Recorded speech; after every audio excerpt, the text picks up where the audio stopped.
Barry, do it. Oh god. I really have to. You gotta. It's tradition here on this channel. What tradition? I've never seen you ask anyone else to do this. That's right! I would only dare ask you, honey bear. Otherwise it wouldn't be special. Aw, that's cute. Now say the fucking line. Fine. Ara. Oh, too late. People left now. God damn it! Alright, Minoto, listen up. I don't want you signing me up for any Basel hunts for at least a fucking month. Well, hello to you too, I guess. Also, I don't want any more Rajang thrown at me either. These fuckers don't play around, okay? They hurt. I mean, Jesus, I'm having to pay Manel a fortune to get my shit fixed, and I'm starting to feel pain in places I didn't even know existed. Like, what the fuck is this lump next to my— Ark! Okay, and what's the deal with Rajang? He gets a variant because he's lost his tail and lived? Big fucking whoop. I get roasted alive by my viewers every day, and you don't see me calling myself Big Dick Ark. Ark!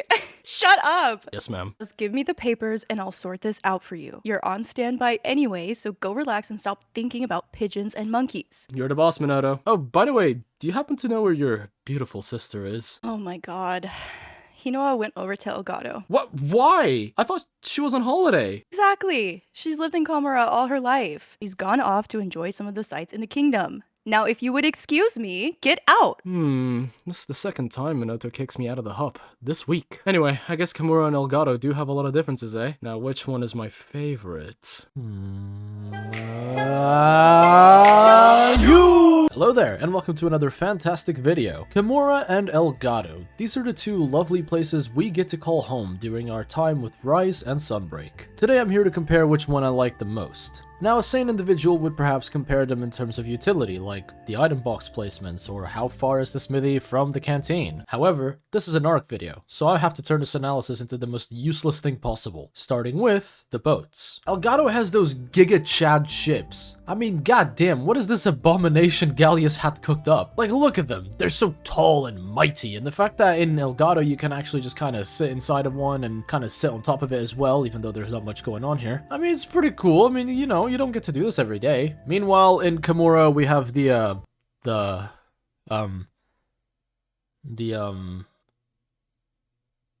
we have this. So, needless to say, Kamura wins. Now, next up is the place where the magic happens. The shop. What the fuck did you think I was talking about? This is another easy one. You see, Oboro might have a shop at the seashore and whatnot, but Kagero has a popo, so he automatically wins. Just look at him. Look at how cute he is, just munching that salad. Fucking, I want to have lunch with this guy. Next up, the Gathering Hub. I ain't gonna lie, Kamura has got it down to a T. Like, quite literally. I love how the hub has this natural environment around it. We got this big old tree, which is also a service point. We got little streams below the floorboards. And goddamn did they nail this outside area. Like, look, I got extremely high standards when it comes to gathering hubs because I just came from Iceborne. And Celiana's gathering hub is just nuts. So it's a big thing to say that Kamura does not disappoint here. The view is just gorgeous. I'm a huge sucker for architecture involving natural bodies of water, okay? Plus, we again got this natural design with the tables, and man, I just feel like I could spend an entire day here doing absolutely jack shit. Also, just a quick note, I love how sometimes you can see your buddies and their submarines as well. Like, that's really cute. Now, Elgado's gathering hub is, not there.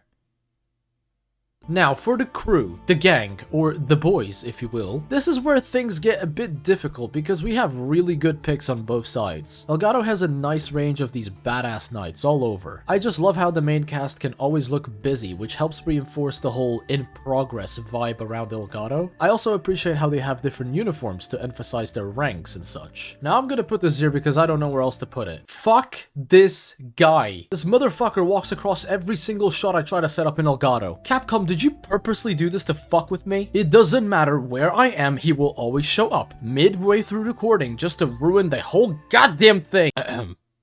Where was I? I honestly kind of prefer Kamura a little bit more. Some of you might say I'm biased because of certain reasons, but honestly I just think overall the Kamura crew is a bit more fun. Yomogi preps your food like a ninja. Gojo has a literal monster in the gathering hub. I do not want to be here when that thing grows up. Minoto has some sick reflexes, but most importantly, I'm in love with you. Next up, I have the place that I have spent the least amount of time in, the rooms. Look, I'm just gonna say this right now. As someone who started in World, I gotta just admit that the rooms in Rise suck donkey dick. I don't know, man. I dig the whole Japanese room aesthetic, but sleeping next to a giant fucking water wheel will give you tinnitus for sure. But honestly, Elgado doesn't have it much better. I mean, it feels like I'm sleeping in someone's backed up room. There's so much shit in here, and I guarantee you that none of this is ours. Jesus Christ, there's stuff everywhere, and although the boat does look nice, I don't want to sleep in a pile of quest posters. I always thought it was kind of weird that the Elgado seems to have dedicated living quarters, but we don't have access to them. This is a real tough one, because on one side we have tinnitus, and on the other one we just have a hoarding problem, so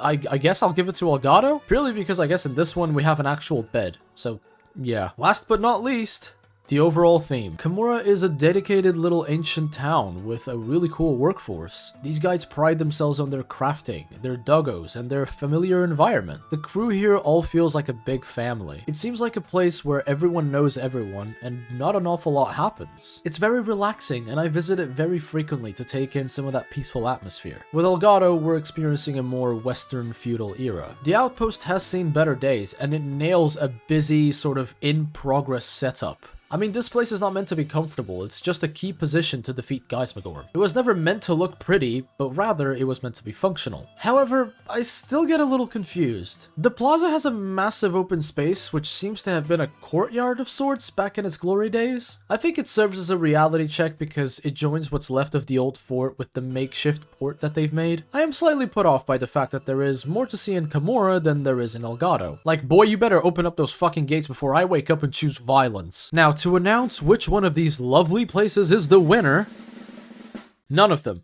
They're both great. Did you seriously think I was gonna pick a winner? Like, come on, Jesus Christ, have a bit more faith in me, guys. I think it's kind of silly to compare something like this, you know? Because it's based on taste, and that is very variable. Which is why I decided to make this video in the first place. It feels like nowadays there's this weird pressure to choose a favorite, or a better one, if you will. But doesn't it all just come down to preference? As someone who talks about waifus a lot, I understand that there's this thing such as eligibility within a perspective. But there really aren't any absolute answers when it boils down to taste. It's much like layered armor fashion, you know? The village you choose to hang in comes from personal preference. And like I said, there's a way to back up your perspective, but it's something like this, I find it very hard to push for a better choice. Kamura and Elgado are both great. I'm very glad I got to experience these very unique villages. Because not only did I get to experience what in essence is two different cultures, but I also found the love of my life. I guess the point of this video was to provide some appreciation and maybe put out my opinion about this picking culture that's going around. Guys, Sunbreak is gonna come to an end very soon, so let's just enjoy the time that we have left in Elgado and Kamura. After all, it won't be long until we're needed somewhere else. With all that in mind, I would like to quote a very wise little girl and say, "Hi, thanks for reaching the end of the video. Today I've had the pleasure of working with Bearicute. As her name suggests, she's a bear. And she's cute. Now, I would tell you more about her, but it's funnier to just throw the workload on someone else, so, Oh, hi there. I'm very cute. Okay, hold on. I'm very cute. Hi there. I'm very cute. A variety streamer here on YouTube. I unfortunately ended up meeting Ark a while back. Now he is dragging me into this shit. If you liked my appearance here today, why not see more? You honestly haven't seen anything yet. Come over to my channel where I stream Monday through Saturday, 7 p.m. CST. Currently, I'm streaming Wild Hearts, Hogwarts Legacy, and some other stuff too. So if you need a classy, cute, and wholesome bear girl to cheer you up, you know where to find me. What the hell? What's so funny? You? Wholesome. I mean, fuck me. That's like saying come on down to Ark's channel where you can find talent. How can you say that with a straight face? That's beyond me. What do you mean? You wrote the damn script. I know, right? Isn't it funny? Anyway, guys, go check her out. She's earned your sub, and I'm sure you won't be disappointed. With all of that in mind, have a good day, and I'll see you around. Peace.